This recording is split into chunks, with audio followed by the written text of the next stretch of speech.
도 많은 주님의 손길 속에 부흥 성장케 하시고 구원받은 백성이 낱낱이 더하게 하옵소서. 우리의 기도를 들어주시는 하나님 아버지, 어려운 고민을 안고 답답한 마음으로 주님 앞에 나왔습니다. 질병의 고통 속에 주님의 치료의 손길을 바라고 주님 앞에 나왔습니다. 자기 힘만으로는 감당하기 힘든 주님의 백성들 있습니다. 이 모양 저 모양으로 불편한 주님의 백성들 기억하시고 치료의 은사를 주시어 주님 앞에 찬양 드리게 하옵소서. 수고하고 무거운 짐진 자 주님 앞에 두 손 모아 기도 드릴 때 주님 두 손 붙잡아 주시고 해결해 주시고 평안 주시고 기쁨과 소망 주시옵소서. 우리 교회의 질병으로 받던 고통받는 자 손도 얻게 하시고 애로움 느낀 자 얻게 하시고 심적 육적으로 부족감 느끼는 성도 얻게 하옵소서. 하나님 아버지, 이 나라와 민족을 위해서 기도드립니다. 혼탁한 정세 속에서 하나님과 이 민족을 위해 낙인 자세로 진실한 마음으로 국민을 섬기고 주님의 사랑으로 지역간 2년간 갈등을 치유할 수 있는 정치 지도자 대통령 되게 하옵소서. 얼마 있으면 지방 자치단체장 선거가 있습니다. 성숙한 국민의식으로 민족과 나라를 위해 봉사할 수 있는 지도자 선택하게 하옵소서. 하느님 아버지, 경기가 어려운 가운데 주 안에서 사업을 펼치는 우리 주님의 백성들 있습니다. 어떤 환경에도 주님 앞에 감사드리고 안전사고 없는 사업장 되게 하옵소서. 부족하지 않는 자금 채워주시고 풍성한 결실 주시고 믿음이 넘치는 사업장 되게 하옵소서. 하느님 아버지, 하느님과 교회를 위해 묵묵히 봉사하는 우리 권사님, 집사님, 성도님들 계십니다. 봉사 헌신하는 마음과 손길이 믿음 주시고 건강 주시고 가정에 복도 주시옵소서. 하나님 아버지, 오늘도 병속으로 기타 사정으로 찬양 예배를 함께 못한 주님의 형제들 있습니다. 어느 곳에 있더라도 함께 하시고 믿음 지켜주시고 주일 성수 지키도록 인도하옵소서. 지혜와 능력을 주신 하나님 아버지, 목사님과 사모님께 성령님이 함께 하시고 건강 지켜주시고 하나님 사업 추진하는데 심적 일적으로 부족감 느끼지 않도록 지혜와 능력을 주시옵소서. 가는 발걸음마다 지켜주시고 하나님 말씀 전하는 입술에 성령님의 지배를 받게 하시고 말씀 전할 때마다 죄인들이 회개하고 외로운 자 위로받고 나약한 자 힘을 얻게 하옵소서. 오늘도 은혜 받고 돌아가는 기쁜 주일 되게 하시옵소서. 감사드리고 예수님 이름으로 기도 올렸습니다. 아멘.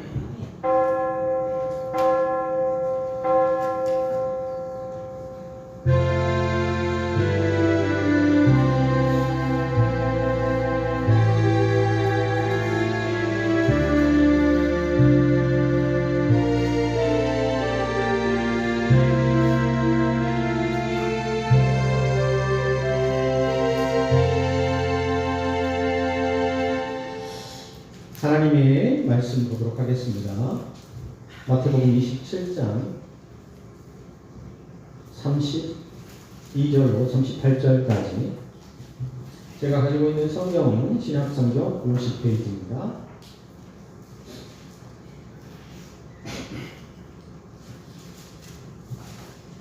신약성경 페이지 50쪽 마태복음 27장 32절로 38절까지 봉독해 올리겠습니다.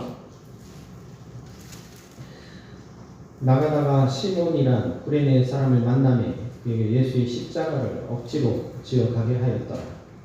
골고다 즉 해골의 곳이라고 하는 곳에 이르러 쓸개 탄 포도주를 예수께 주어 마시게 하려 하였더니 예수께서 맛보시고 마시고자 하지 아니하시더라. 그들이 예수를 십자가에 못 박은 후에 그 옷을 제비 뽑아 나누고 거기 앉아 지키더라. 그 머리 위에 이는 유대인의 왕 예수라 쓴 지폐를 붙였더라.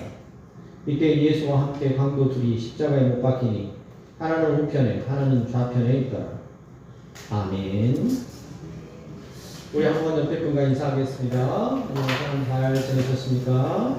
잘하셨습니까?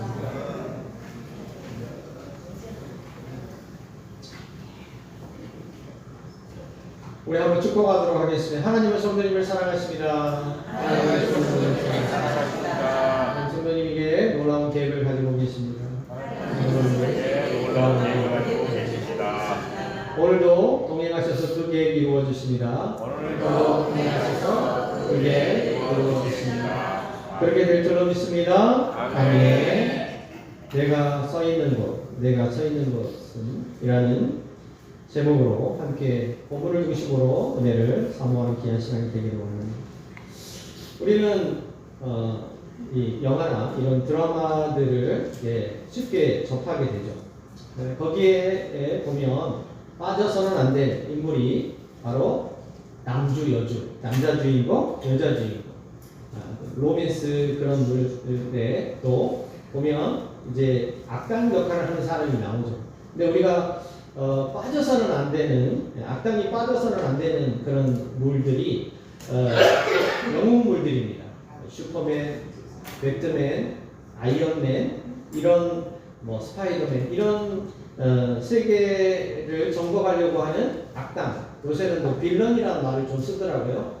악당이나 빌런들이 세계를 정복하기 위해서 여러 가지 이런 악한 일들을 도모할 때에 세상을 구하는 영웅 히어로 그런 사람들이 나타나서 그 악당들을 제압을 하고 지구를 또 세상 사람들을 위기에서 구해낸다라고 하는 것이 그런 영웅물들이 가지고 있는 대체적인 줄거리인 것을 보게 됩니다. 악한 일을 주도하는 이런 악당들에 대해서 마음속에 조바심을 가지고 저 사람들을 제압하는 그런 선한 주인공들이 권선징악을 하는 모습을 보면서 쾌감을 느끼고 그것으로 인해서 이제 마음속에 카타르시스를 느끼게 되어지는 것을 보게 됩니다. 그런데 이런 악당이나 악역은 그러한 영화나 드라마에서만 나오는 것이 아니라 우리가 보는 성경에서도 분명한 그런 악당이나 악역을 자처하는 인물들이 등장하는 것을 보게 됩니다. 그리스도인들을 대상으로 성경에 나오는 악당, 악역이 대표적으로 누가 있을 것인가에 대해서 질문을 한다면 빠지지 않고 등장하는 그런 인물들이 있을 것입니다. 예를 들어서 예수님을 은삼신장에 팔아넘긴 가룟 유다 같은 경우에 대표적인 악당이라고 할 수 있을 것입니다. 또 출애굽을 해서 하나님의 이스라엘 백성들을 국민 삼아서 광야에서 예배를 드리고 하나님의 나라를 만들어 나가기 위한 하나의 관문이라고 할 수 있는 이집트를 출애굽할 때 그것을 가로막았던 대표적인 인물이 바로 바로 왕입니다. 십자가 그 성경에 나오는 대표적인 악당이라고 할 수 있겠습니다. 또 한 명을 뽑으라고 한다면 하나님의 종이었던 엘리야를 850명의 선지자를 악한 선지자들을 대처해서 그들을 이렇게 전멸시켰던 엘리야에 대해서 아하방의 아내였던 이세벨 그 악한 여인이 엘리야를 죽이려고 했었던 그 바로 이세벨이 1, 2, 3등을 차지하지 않을까 개인적으로 생각을 해봅니다. 그런데 이 순위에서 절대 빠지지 않는 어떤 한 사람이 있습니다. 그 사람이 우리가 예배 때 함께 같이 암송을 했었던 사도신경에 나오는 인물이 있습니다. 누굴까요? 본디오 빌라도예요. 본디오 빌라도는 로마 황제의 이 파송으로 유대 식민지 나라를 이렇게 대리 통치하는 사람, 바로 본디오 빌라도라고 하는 총독이 되는데, 이 사람이 하필이면 예수님을 십자가에 못 박히는 데 있어서 중요한 그런 관여를 했던 사람이었습니다. 그래서 우리가 사도신경 때 본디오 빌라도에게 고난을 받으사 그것을 이 사도신경이 이제 우리 그리스도인들이 암송하는 것으로 지정되기로 했던 이후에 약 1500년 동안 수십억 사람의 그리스도인들의 입에서 계속해서 암송되었던 그 구절 가운데 이 본디오 빌라도가 나오는 거죠. 좋은 뜻으로 이게 계속 거론이 되면 얼마나 영광스러울 일이지만 이 본디오 빌라도는 이 안 좋은 그런 부분에 있어서 이렇게 고백되어지는 인물이다 보니까 지옥에 있어도 귀에서 아마 고름이 나오지 않을까 그런 생각을 해보게 됩니다. 여러분, 어디 빌라도 뿐이겠습니까? 오늘 예수님이 십자가에 못 박히는 장면에 보면 여러 사람이 십자가 처형을 하는 데 있어서 주도적으로 나서거나 혹은 조연으로 그 일들을 돕고 있는 것을 볼 수가 있습니다. 이 대표적인 인물들, 오늘은 로마 군병들과 그리고 빌라도 총독에 대해서 함께 생각해 보려고 합니다. 그런데 우리는 한 가지 이런 생각을 해보게 됩니다. 여러분, 드라마나 영화에서도 주연이 있고 조연이 있고 선한 선역이 있고 악역이 있어서 그게 적절하게 잘 버무려져서 아름다운 작품이 나오듯이 이런 악한 역을 하는 자처한 사람들이 있다 할지라도 우리 주님께서는 그것을 어떻게 합니까? 모든 것이 합력하여 선을 이루어 가시는 그런 우리 주님의 놀라우신 일들을 우리가 보게 되어지는 것입니다. 여러분, 오늘 우리는 예수님의 십자가 처형과 둘러싼 악역 가운데에 빌라도와 로마 군병, 먼저 첫 번째 인물을 같이 한번 보겠습니다. 우리 같이 한번 읽어볼까요? 시작! 빌라도 유대 총독입니다. 여러분, 지난 2월 18일부터 이제 사순절이 시작되었습니다. 사순절은 부활이 되어지는 날을 역순으로 계산할 때 주일을 제외한 나머지 날짜를 40일로 계산을 해서 2월 18일 날이 사순절이 시작하는 그런 날짜였음을 보게 됩니다.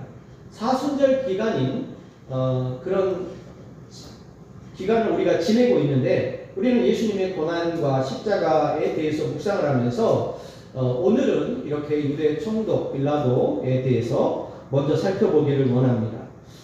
빌라도는 아마 이렇게 얘기를 할 것입니다. 자기의 변호에 대해서, 아니 한번 입장을 바꿔놓고 생각을 해보시오.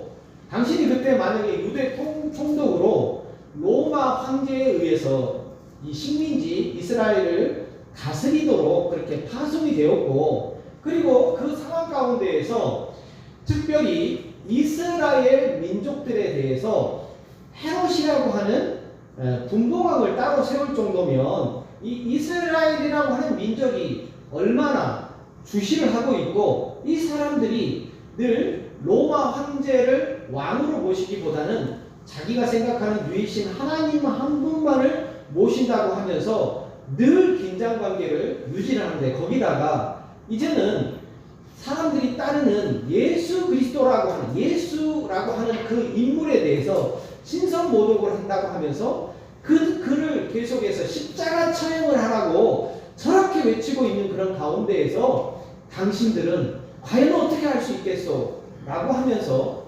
그러한 변론을 할 수 있지 않겠는가? 이런 생각을 해보게 됩니다. 여러분, 마태복음 27장 19절에 보면 그의 아내가 좀 더 영적이었던 것 같아요. 마태복음 27장 19절을 같이 한번 읽어보도록 하겠습니다. 시작. 그의 아내가 사람을 보내어 이르되 저 오는 사람에게 아무 상관도 하지 마옵소서. 오늘 꿈에 내가 그 사람으로 인하여 애를 많이 태웠나이다 하더라. 여러분, 이 빌라도의 아내는 이 여자분들은 좀 그런 특징이 있는 것 같아요. 굉장히 육감, 이 직감이 굉장히 발달되어 있는 그런 하나님의 창조물이 아닌가 그런 생각을 해보게 됩니다. 빌라도가 정치적인 그런 부분들 또 자기가 처해 있는 그 지위에서 이 사면초가에 있지 않겠습니까? 예수님을 따르는 무리. 그런데 어느 순간에 예수님을 십자가에 못 박으라고 사람들이 다 돌변하는 그런 상황 가운데에서 그는 옳음과 정의와 그름에 대해서 판단하기보다는 그 상황에서 내가 난처하지 않게 빠져나갈 수 있는 그런 구멍이 뭐가 있을까? 이런 생각을 하고 있었다는 것이죠. 굉장히 현실과 타협하는 그런 인물이었다라고 하는 것이에요. 그런데 그의 아내는 뭔가 이상함을 느꼈어요. 그래서 꿈속에서 그로 인해서 이 일로 인해서 자기와 자기 남편이 곤란을 겪게 될 것이라고 하는 것을 육감적으로 그렇게 깨달았던 것입니다. 그래서 자기 남편 빌라도에게 남편이 출근할 때 얘기를 하는 겁니다. 당신, 내가 이런 꿈을 꿨는데 당신 거기에 발담붙지 마라. 거기에 관여하지 마라. 괜히 그랬다가 경찰 일이 생길 것 같아. 내가 꿈자리가 너무 뒤숭숭하거든 라고 얘기를 했다는 거예요. 여러분, 빌라도는 이 전에 내려오는 전승에 의하면 로마의 상류 계층의 금수저 군인이 아니었어요. 어떻게 보면은 약간 흑수저의 그런 장교에 불과했던 사람이었습니다. 그런데 이 사람이 자기 아내를 만나는데 그 아내를 잘 만나서 금수저로 바뀐 그런 경우에 속한다고 합니다. 빌라도의 부인이 어떤 사람인가 했더니 로마 티베리우스 황제의 세 번째 아내인, 좀 복잡합니다, 클라우디아의 자녀의 클라우디아 프로큘러라고 하는 그 여인과 결혼을 한 거예요. 그러니까 조금 이 성골에서는 벗어나긴 했지만 신라 시대의 성골이 왕족이지 않습니까? 그런데 귀족에 해당되는 징골 정도는 된 것 같아요. 왕족하고 좀 연결이 되어 있어요.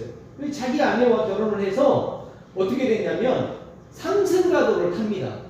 하루아침에 출세가도를 달리고 입신양명의 기회를 포착을 한 거예요. 그래서 왕의 유대 나라, 이 나라를 잘 주시를 하고 있는데 네가 만약에 여기를 잘 관리를 하면 너는 한 번 더 신분 상승을 할 수 있을 거야 하면서 굉장히 중요한 요직인 바로 이스라엘의 총독으로 파송되었다라고 하는 것이죠. 여러분, 자기가 흑수저로 대충 살다가 진급하지 못하고 빨리 옷을 벗어야 될지 모르는 상황에서 어떻게 보면은 굉장히 좋은 기회를 만났죠. 그리고 이 상황에서 내가 소요를 일으키지 않도록 이 민족들을 잘 관리만 하면 그 다음 단계로 내가 신분 상승을 할 수 있는 절호의 기회라고 한다면 만약에 여러분 같으면 어떻게 하겠습니까? 굉장히 민감하죠. 성공에 대해서 민감하고 출세에 대해서 굉장히 세밀한 그런 마음가짐을 갖고 있었다고 하는 것이에요. 그러다 보니까 어떻게 합니까? 사람들의 말을 들으면서 비율을 맞추는 거예요. 비율. 군중들의 소리도 만족시켜야 되고, 그리고 대제사장, 서기관들, 이런 율법주의자들의 이야기도 또 어느 정도는 들어줘야 되는 그런 입장이었다라고 하는 것이에요.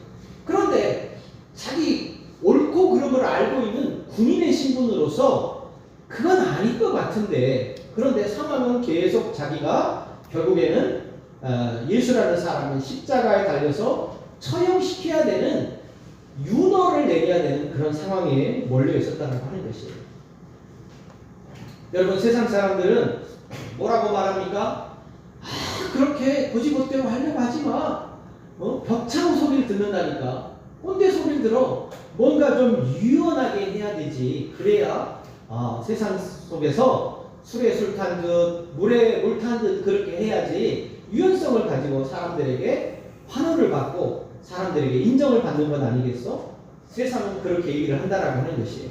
그래서 세상의 흐름을 잘 따라가고 사람들의 요구에 적당하게 자신을 변신시켜 가면서 적당하게 살아가려고 하는 그런 풍조들이 많다라고 하는 것입니다. 여러분, 그 이방원은 태조 이성계의 아들입니다. 그런데 고려에서 조선으로 왕조가 바뀌는 가운데에 수상 같은 인물이 하나가 있어요. 왕보다도 더 무서운 인물이 하나 있었어요. 누굴까요? 단신가를 지은 정몽주라는 인물입니다. 이 정몽주라는 사람은 고려라고 하는 왕조는 유지하면서 뭔가 타락한 그 세계에 대해서 개혁을 하려고 했던 인물 중에 한 사람이었어요.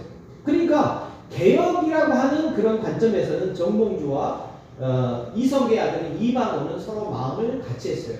그런데 중요한 것은 이방원은 자기 아버지 이성계의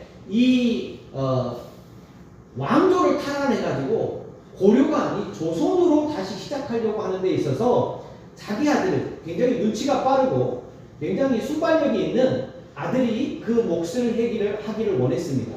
따라서 이방원은 자기 아버지에게 잘 보여서 자기가 두 번째 그 다음에 왕위를 이어가기 위해서 정몽주를 가서 술을 한잔 나누면서 이제 회의를 하게 됩니다. 거기에서 나왔던 것이 뭡니까? 하여가라고 이런들 어떠하리 저런들 어떠하리 만수상 드럼치기 얽혀진들 어떠하리 우리도 이같이 얽어져 백년까지 누립니다. 고려는 어떻고 조선이면 어떻단 말인가? 우리가 뜻을 같이 해서 이 세상에 좋은 세상 만들어서 우리가 거기에서 호의호식하면 그게 좋은 것 아니겠는가? 이게 바로 이방원이 말하는 하여가의 중심의 내용이었어요. 그런데 여기에 대해서 정몽주는 뭐라고 답변합니까? 단신가로 대처를 하죠. 그래서 뭐라고 해요? 내가 백골이 진토되어 넋이라도 있고 없건 간에 나는 오직 내 민, 나의 왕 대신 내 임금만을 나는 추상같이 그분을 모시면서 나는 고려의 개혁을 유지하기를 원한다라고 하는 대답을 하게 되죠. 그래서 그 회유책에 넘어가지 않음으로 말미암아 이방원은 어떻게 합니까? 결국에는 그 정몽주를 자객을 시켜서 어떻게 합니까? 제거해버리는 그런 일이 벌어지게 되었던 것을 볼 수가 있습니다.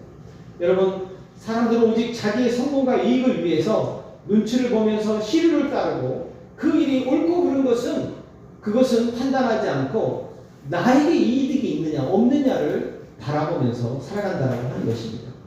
여러분, 그런데 오늘날 예수를 믿지 않는 사람이건 예수를 믿는 사람이건 때로는 어떤 경우가 있겠죠? 현실주의자, 타협주의자, 사람이 나에게 손가락질을 한다 할지라도 이것이 나에게 도움이 되고 이게 나에게 성공이 되고 출세가 된다면 때로는 하나님 이때 눈 한 번만 살짝 감아주십시오 라고 하는 타협하는 그런 일들이 여러분 없다라고 누가 자신있게 말할 수 있겠습니까? 현실과 타협하는 일들이 비일비재하게 많이 일어난다는 하는 것이다. 여러분, 세상적인 일뿐만 아니라 영적인 부분에서는 더더군다나 더 소중하게 우리가 그것을 가지고 나아가야 된다는 하는 것이에요. 저와 여러분들이 세상적인 일뿐만 아니라 우리 믿음의 길을 걸어가고 있을 때에 이런 해유책과 현실과 타협하려고 하는 그런 생각들이 우리 가운데 들어오게 되더라도 그것을 마치 영적인 정몽주가 되어져서 오직 나의 하나님, 나의 왕 중에 왕 되신 그분의 뜻을 따르고 그분이 기뻐하시는 일을 하려고 하는 그런 저와 여러분의 결의와 또 삶 가운데 그것이 적용되어지는 저와 여러분이 될 수 있기를 예수님의 이름으로 축원합니다. 아멘. 여러분 마가복음 15장 15절을 같이 한번 읽어보겠습니다. 시작. 빌라도가 우리에게 만족을 주고자 하여 바라바는 놓아주고 예수는 채찍질하고 십자가에 못 박히게 넘겨주리라. 옳고 그름에 대해서 아무리 봐도 예수 저 사람은 잘못한 것이 하나도 없는 것 같은데 결국에는 어떻게 됩니까? 현실과 타협하게 되죠. 내가 이 일로 인해서 민중의 소리가 나오지 않고 잠잠하게 지나가면 나는 왕으로부터 인정받아서 한 단계 더 좋은 그런 곳으로 출세하게 될 거야. 현실과 타협하여서 결국에 예수님을 어디에 내어주셨어요? 내어주었어요? 십자가에 내어주는 그러한 오류를 범하게 되었던 것을 보게 되어지는 것입니다. 여러분 우리 가운데에 신앙의 하여가로 우리가 흘러버려서 우리가 현실과 타협하는 자가 되는 것이 아니라 신앙의 단심가를 부르는 영적인 하나님의 사람들 다 될 수 있기를 예수님의 이름으로 축원합니다. 오늘 보려고 하는 두 번째 십자가 주변의 악역은 누굴까요? 같이 읽어보겠습니다. 시작. 로마 군병들. 여러분 군병들이 또 이렇게 말을 할 수도 있겠죠. 나는 정말 억울합니다. 나는 로마 총독이 하라고 하는 그 일을 했을 뿐입니다. 군인에게 있어서 위에 상관의 명령에는 거기에 목숨을 거는 것이 군인의 가장 기본적인 도리가 아니겠습니까? 제가 무슨 일이 있어서 제가 예수님이 잘못한 것을 안다 할지라도 그것을 어떻게 명령을 거부할 수 있겠습니까? 위에서 시키면 시키는 대로 우리는 그것을 따라갈 수밖에 없는 그야말로 우리와 같은 자들은 너무너무 억울한 사람입니다. 라고 말을 할 수 있을 것입니다. 여러분 그런데 로마 군병들에 대해서 한 단계 들어가 보면 그렇게 말할 수 없는 것을 우리는 바로 확인할 수가 있습니다. 오늘 본문 28절부터 같이 한번 보겠습니다. 시작. 그의 옷을 벗기고 홍포를 입히며 가시관을 엮어 그 머리에 씌우고 갈대를 그 오른손에 들리고. 여러분 1차적으로 한번 먼저 얘기를 나누겠습니다. 그 뒤에 나와 있는 내용을 또 한번 보도록 하겠습니다. 그 죄수들이 홍포를 입히지 않아도 돼요. 그냥 그 입고 있는 옷 자체를 가지고 그 있는 상태에서도 얼마든지 실행할 수가 있었어요. 그런데 옷을 다 벗겨버립니다. 그리고 홍포를 입혀요. 여기서 이 홍포를 입힌다라고 하는 말은 무슨 말이냐면 이 붉은색 계통, 자색 계통은 왕의 신분을 나타내는 겁니다. 그러니까 네가 유대인의 왕이라고 그렇게 말을 한다며?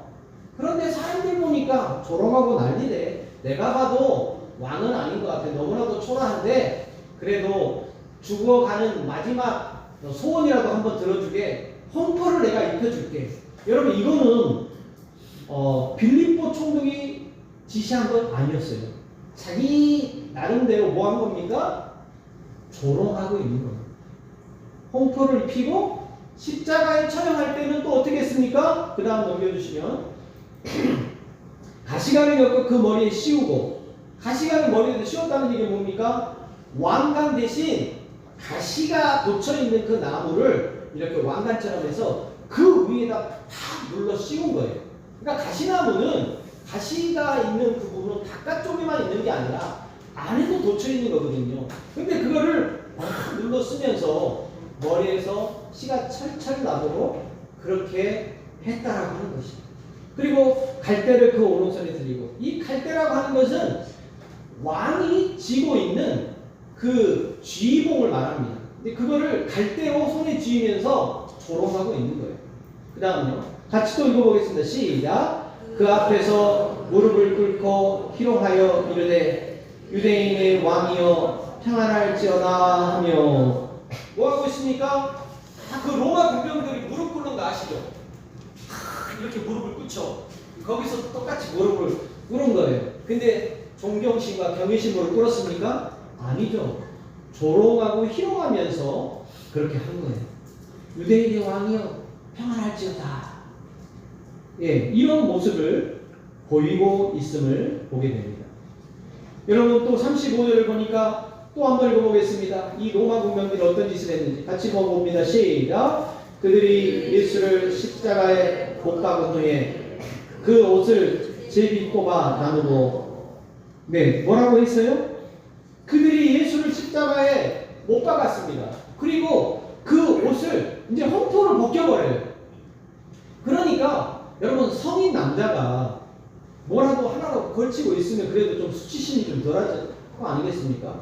십자가에 달려있는 그런 그림 보면 뭔가 이렇게 마지막 그 수치를 가리는 그게 뭐 헌금 쪼가리 같은 게 있잖아요. 근데 그거는 민망하기 때문에 나중에 그게 만들어 놓은 거예요. 실질적으로 예수님이 십자가에 달릴 때는 홈포를 다 벗기고 안에 있는 하의를 다 벗겼습니다.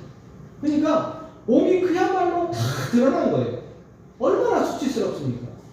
그러니까 그들이 그 옷을 벗겨가지고 어떻게 했어요? 제비를 뽑아서 나눴다는 거예요. 그러니까 이들의 마음에는 이런 게 있었던 것 같아요.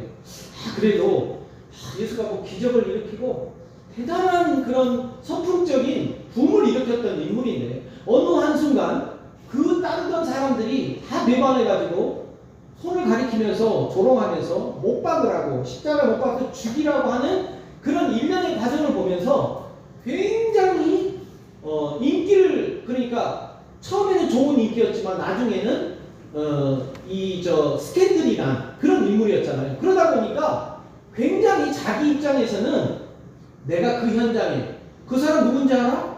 기적을 베풀었던 사람인데 어느 한순간에 자기 백성들에게 버림받아가지고 십자가에 달렸던 그 예수란 사람, 그 사람의 예수님의 그 예수의 십자가 처형 현장에 바로 내가 있었어. 그러니까 그게 하나의 뭡니까? 기념물인 거예요. 그걸 가지고 자랑하는 거예요. 야, 너희들 소문만 들었지? 나는 그 예수 얼굴도 봤고 그 사람이 입은 옷 있잖아. 이거 제비 뽑아가지고 나눠가지고 기념물처럼 갖고 있는 거, 내가 그거 갖고 있는 거야. 뭡니까? 자기를 드러내는 거야. 예수님은 없는 거예요. 여러분, 이 모습이, 우리가 그 모습을 보면서 예수를 믿고 있고 나를 위해서 십자가에 달려서 죽으신 그 예수님에 대해서 이제 생각하니까 우리가 여기에서 우리가 막 의문이 끓어오르죠. 나쁜 놈들, 빌라도 총독, 악당 중에 괴수. 그리고 또 누구죠? 로마 군병들 한 모습을 여기에 제가 적나라하게 설명을 하니까 얼마나 분이 차오릅니까? 그런데 한번 되돌아가 보면요, 제가 옛날에 그래요. 제가 예수 안 믿을 때 우리 집안에는 다 불교 집안이었고 또 종교가 없는 그런 가문들이었어요. 그런 가문이었어요. 그러니까 얼마나 제가 조롱을 많이 했겠습니까? 꼬리도 보라고 꼬리도. 진화의 증거가 아니겠냐. 그러면서 막 제가 다인에 대해서 잘 모르지만 그런 얘기 꺼내면서 얼마나 예수님을 내가 조롱을 했고 얼마나 예수님에 대해서 그렇게 십자가에 못 박으라고 하는 그런 빌라도 총독과 같은 또 로마 군병과 같은 그런 모습이 얼마 전에 저의 모습이었다. 얼마 전에 저의 모습. 오늘 세상 가운데에서 여러분, 우리가 그런 사람들을 손가락질하지만 한 번 더 생각해 보면 내가 예수 믿지 않았을 때 그랬었고 또 예수 믿고 난 이후에 빌라도처럼 현실과 타협한 그런 삶의 모습이 기억을 더듬어 보면 분명히 있지 않았겠습니까? 그러니까 내가 누구를 탓하고 누구를 비난할 수 있겠어요? 여러분, 그 렘브란트라고 하는 유명한 화가 있습니다. 화면을 한번 보시면요, 지금 여기 아래쪽에 그 베레모를 쓰고 있는 인물이 있어요. 이 사람이 네덜란드 화가 렘브란트라고 하는 사람입니다. 이 사람은 빛과 어두움을 극명하게 대조를 해서 빛의 마술사라고 하는 후대의 찬사를 엄청나게 받은 그런 유명한 화가입니다. 그런데 이 렘브란트라고 하는 화가가 예수님을 이렇게 믿는 과정에서 십자가에 못 박는데 주동적인 임무를 했던 사람들, 빌라도 총독, 로마 군병들, 대제사장, 서기관들, 그리고 언제는 막 호산나 우리를 구원하소서 했던 그 이스라엘 백성들이 돌변해가지고 예수님의 십자가에 달려서 죽이라고 했던 그 모습을 보면서 자기가 그들에 대해서 환멸을 느끼고 그들에 대해서 비난을 했던 자기 자신에 대해서 어느 순간에 내가 그와 같은 한 사람의 모습이 자기 자신이었다라고 하는 것을 성령님께서 자기 자신에게 비춰주신 거예요. 그리고 나서 그가 이제 작품들을 만들어내기 시작합니다. 대표적인 것들이 돌아온 탕자와 같은 그런 작품, 그리고 오늘 여기에 나오는 바로 십자가 세우기라는 작품이에요. 십자가 세우기. 뭐라고요? 십자가 세우기. 다시 한번 돌려주십시오. 다시 한번 돌려주시면 여기 십자가를 세우는 그 인물 가운데에 대제사장도 있고 로마 군병들도 있고 또 서기관들과 대제사장들 그리고 백성들, 돌변하고 배반한 백성들의 가장 주도적인 인물에 있는 사람이 누군가 했더니 베레모를 쓰고 있는 자기 자신 렘브란트예요. 렘브란트의 얼굴을 보면 렘브란트의 그 얼굴 초상화, 자아상이 그대로 들어있어요. 그럼 여기의 의미는 무엇입니까? 예전에는 예수님을 이렇게 십자가 못 박은 자들을 비난하고 그 자들에 대해서 이 분노를 느꼈던 어느 순간에 그게 변해서 바로 내가 바로 예수님을 십자가에 못 박은 주동적인 인물이라고 하는 사실이 깨달아지는 순간에 이런 십자가 세우기라는 작품을 걸출한 작품을 만들어냈던 것입니다. 여러분, 자기 자신은 바로 십자가 처형하는 데에 주동적인 인물 중에 한 사람이 바로 자기라고 하는 것에 대해서 느끼면서 이렇게 자기 심정을 많이 잘 드러내고 있음을 보게 되는 것입니다. 한마디로 표현한다면 무슨 뜻입니까? 내가 바로 예수님을 저주의 십자가에 매단 로마 병정이었고 내가 바로 예수님을 십자가에 못 박은 바로 주동적인 죄인이라는 사실을 그림으로 고백하고 있다는 하는 것이에요.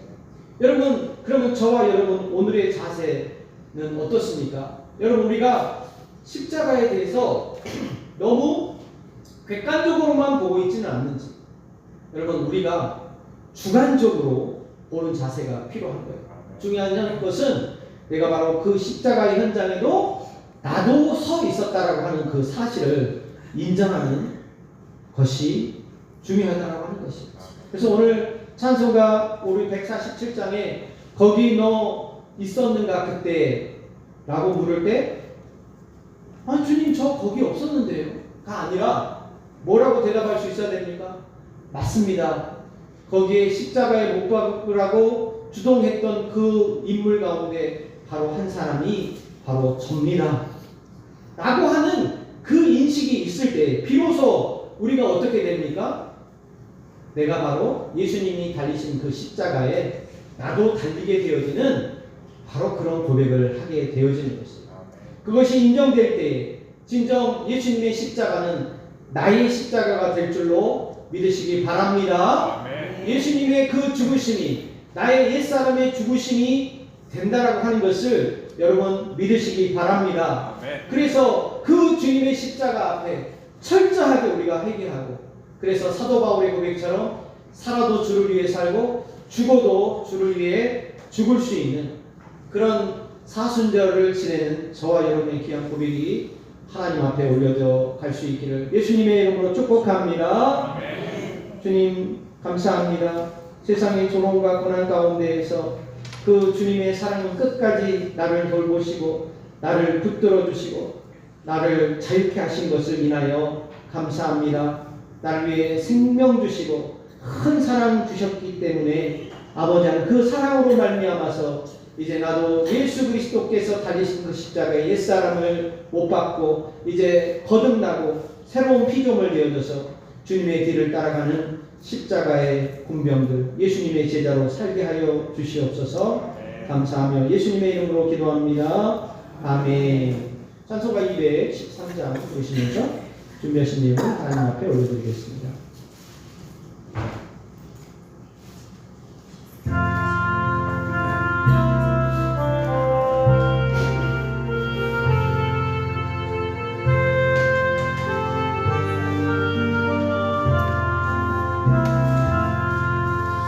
너